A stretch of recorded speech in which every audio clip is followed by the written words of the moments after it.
This is a worm god, and this is their larva, and this is a plush of that larva, and this is a proto-worm, and this is a worm that's actually a Pokemon which is based off a sandworm and is irrelevant, but it's here anyway. So, what are worms?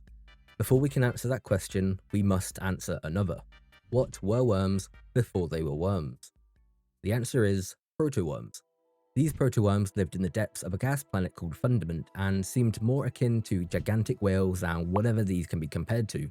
Now, while the total number of proto-worms is unknown, there are 6 which are relevant to the birth and history of the worms.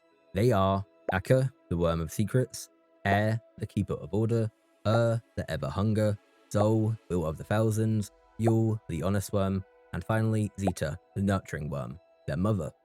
Rolk, who we killed in the Witch Queen DLC because he got cocky and wasn't actually trying, visited the proto-worms and offered a deal from the Witness. In exchange for their servitude, they would be provided a race of hosts for her spawn to feed on.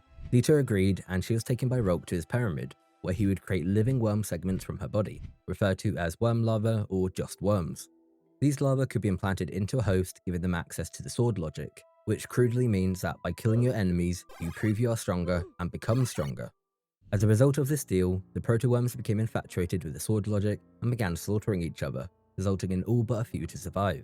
Asa, one of the survivors, rejected this logic and fled Fundament, finding a new home on Titan. And yes, Asa is the creature that you saw in Titan's Methane Ocean. The other survivors were Zeta's kin, but the resulting bloodbath had evolved them into the stronger lifeforms we now know to be the worm gods.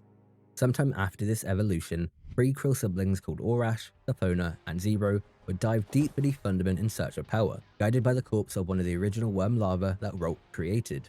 This worm was originally found by their father, the Osmium King, who grew mad from the whispers that came from the worm, which was actually the Witness.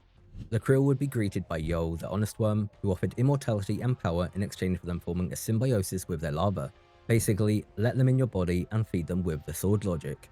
The siblings accepted, and not only took in their larva, but also took on new names: Oryx, Sabathun, and Zebu Arath, names that I'm sure you're all very familiar with.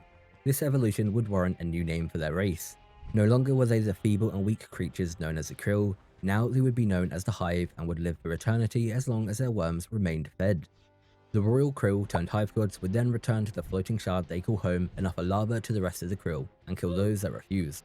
The story of the Hive continues from there. While Air, and Yule remain alive, or at least unaccounted for, the same cannot be said for the remaining 3 worm gods. Oryx, seeking more power to feed his worm, sought out Akka, and the resulting confrontation led to the worm god's death. This was not a true death, however, as Oryx, now Oryx, and yes, there's a difference in the pronunciation, had to fight Akka's swarming corpse.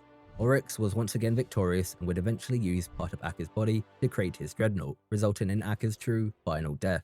Following this, Zol, fearing that Yol would turn against him to gain the strength needed to withstand Oryx, fled alongside Oryx's estranged son Nokris. They would find a new home on Mars, but end up trapped beneath a frozen region thanks to Rasputin. The two would eventually be freed, but the Guardian would put an end to both Nokris and Zol.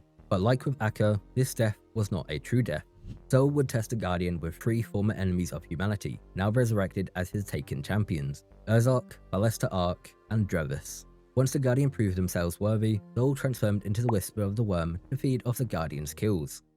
Zeta's fate would be the most unfortunate, being used as an energy source for the Upended, a massive energy converter turned superweapon aboard Rolk's pyramid ship.